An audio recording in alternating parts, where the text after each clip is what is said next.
DOH is reporting 2 additional confirmed cases of the coronavirus disease. The Philippines breaks an almost 4-week streak of being coronavirus-free, this time involving 2 Filipinos who tested positive of the dreaded virus on March 5.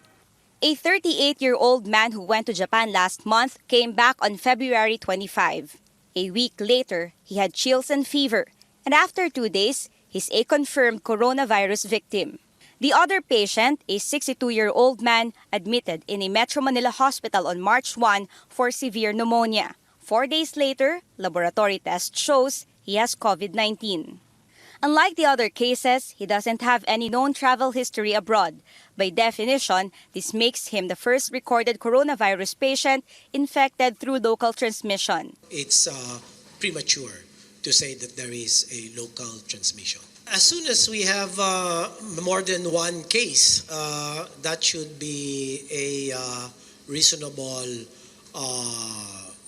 consideration as a basis. The World Health Organization says this is already a local transmission, but clarifies it is not yet community-wide, at least based on their records. It points to the fact that the patient has acquired the disease in the Philippines.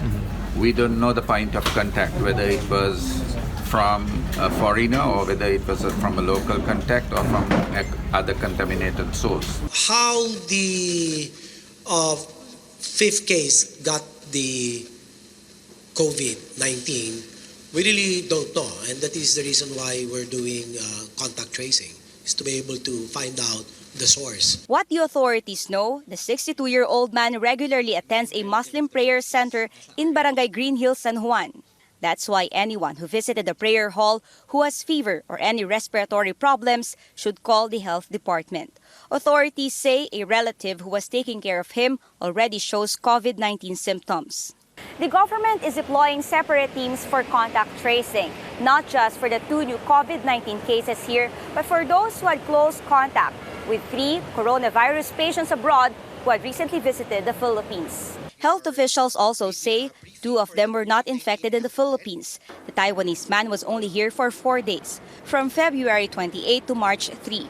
Coronavirus symptoms began to show on March 2, raising the possibility he was infected during or before his trip to the Philippines. The incubation phase for the disease is known to be between 2 and 14 days, but in the majority of cases, it's 6 to 7 days. While the Japanese man was in the Philippines from February 21 to 28. He also traveled to Cambodia, Vietnam, and Thailand before going back to Japan, where he tested positive of the virus. The infection could have actually happened in any one of these countries.